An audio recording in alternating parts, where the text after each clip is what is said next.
Assalamualaikum warahmatullahi wabarakatuh. Perkenalkan, nama saya Dinda Pratiwi dari kelas 10 TKP 4. Dinda mau mempresentasikan bentuk struktur organisasi. A. Pengertian organisasi perkantoran. Secara etimologi, istilah organisasi perkantoran dari bahasa Yunani yaitu organon atau dalam bahasa Latin organum yang berarti alat, bagian, anggota atau bahan. Sementara itu, secara definisi, organisasi adalah kesatuan atau susunan yang terdiri atas bagian-bagian orang dalam perkumpulan untuk mencapai tujuan tertentu. Beberapa ahli mengemukakan definisi organisasi sebagai berikut. 1. James Demony. Menurut James Demony dalam bukunya The Principles of Organization, organisasi adalah setiap bentuk perserikatan manusia untuk mencapai tujuan bersama. 2. Chester I. Barnett mengemukakan dalam bukunya The Functions of the Executive bahwa organisasi adalah suatu ekosistem mengenai usaha-usaha kerjasama yang dilakukan oleh dua atau orang atau lebih. Nomor 3. J. William Schulze. Sementara itu, menurut J. William Schulze, organisasi adalah suatu penggabungan dari orang-orang, benda-benda, alat-alat perlengkapan, ruang kerja, dan segala sesuatu yang bertalian dengannya yang dihimpun dalam hubungan yang teratur dan efektif untuk mencapai suatu tujuan yang diinginkan. Nomor 4.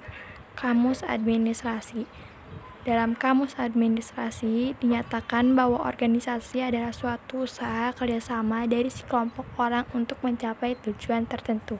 Dapat diambil kesimpulan bahwa organisasi memiliki ciri-ciri di antaranya. 1. Terdiri atas sekelompok orang, yakni 2 orang atau lebih. 2. Terdapat kerjasama yang berlangsung di dalamnya. 3. Memiliki tujuan yang hendak dicapai bersama. B. Prinsip-prinsip organisasi perkantoran atau kantor. Drs.M. Manuilang, salah seorang ahli di bidang manajemen dan organisasi, menyebutkan bahwa suatu organisasi dapat berjalan dengan baik atau dalam rangka membentuk suatu organisasi atau usaha organisasi yang baik jika memperhatikan beberapa prinsip-prinsip tersebut. 1. Prinsip perumusan tujuan. Demikian pula dapat mengordinasikan atau membuat suatu skema organisasi. Hal pertama yang harus jelas adalah tujuan apa yang ingin dicapai oleh perusahaan tersebut. 2.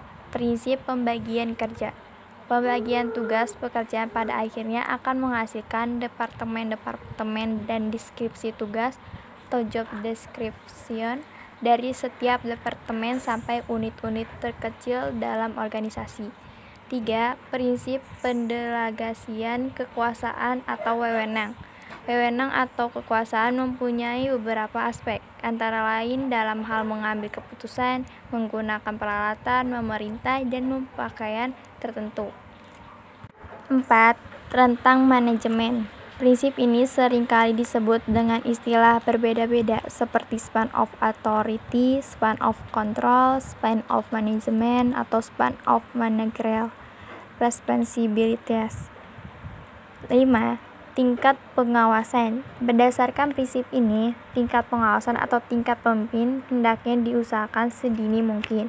Selain memudahkan komunikasi, hal ini juga bertujuan agar ada motivasi bagi setiap orang di dalam organisasi untuk mencapai tingkat-tingkat tertinggi dalam struktur organisasi. 6. Kesatuan pemerintah dan tanggung jawab. Melalui atasan tersebut, ia menerima perintah dan kepada atasan tersebut pula ia memberikan pertanggungjawaban atas pelaksanaan tugasnya. 7. Koordinasi. Prinsip koordinasi adalah suatu mengarahkan kegiatan seluruh unit-unit organisasi agar tertuju pada pencapaian tujuan organisasi secara keseluruhan. C. Struktur organisasi. Struktur organisasi dapat didefinisikan sebagai suatu kerangka dan tata susunan perwujudan pola tetap hubungan antara tiap bagian, fungsi-fungsi, serta posisi atau orang-orang yang menunjukkan kedudukan, tugas, wewenang, dan tanggung jawab yang berbeda-beda dalam suatu organisasi. Berikut ini adalah pengertian struktur organisasi menurut beberapa pendapat ahli. 1. Robbins 2007 mendefinisikan struktur organisasi sebagai penentuan pembagian dan pengelompokan pekerjaan secara formal. 2. Luancevic 2008 mendefinisikan struktur organisasi sebagai proses menentuan keputusan untuk memilih alternatif ke rangka kerja jabatan, proyek pekerjaan, dan departemen. 3. Gibson menyatakan bahwa struktur organisasi merupakan pola formal kegiatan dan hubungan di antara berbagai subunit dalam sebuah organisasi. 4. Munlis 1993 mendefinisikan struktur organisasi sebagai pekerjaan dan tanggung jawab, aturan kerja dan hubungan, serta jalur komunikasi. 5.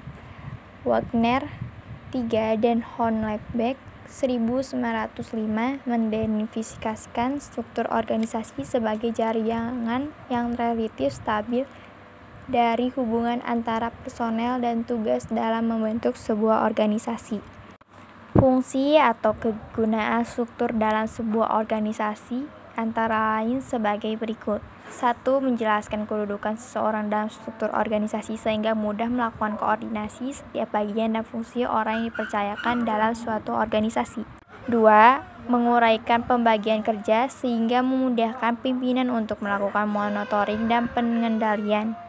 3. Menunjukkan hubungan antar bagian atau posisi dalam melaksanakan tugas dan tanggung jawab. 4. Memberikan gambaran tanggung jawab setiap anggota terhadap pimpinan atau atasan yang telah memberikan wewenang yang harus dipertanggungjawabkan. D. Bentuk-bentuk organisasi. Struktur organisasi dapat dibedakan menjadi bentuk-bentuk berikut ini. 1. Organisasi garis atau lini. Pada bentuk organisasi garis atau lini, lalu lintas wewenang dan tanggung jawab berjalan secara lurus dan vertikal melalui saluran tunggal sehingga bentuk struktur organisasinya lebih sederhana. 2. Organisasi garis dan staf.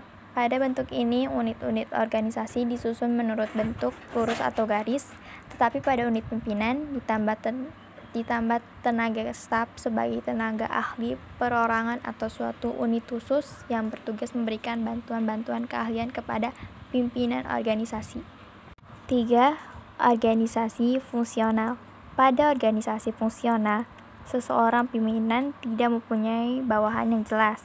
Hal ini karena setiap pimpinan berwenang memberikan perintah kepada setiap bawahan jika ada hubungannya dengan fungsi pimpinan tersebut.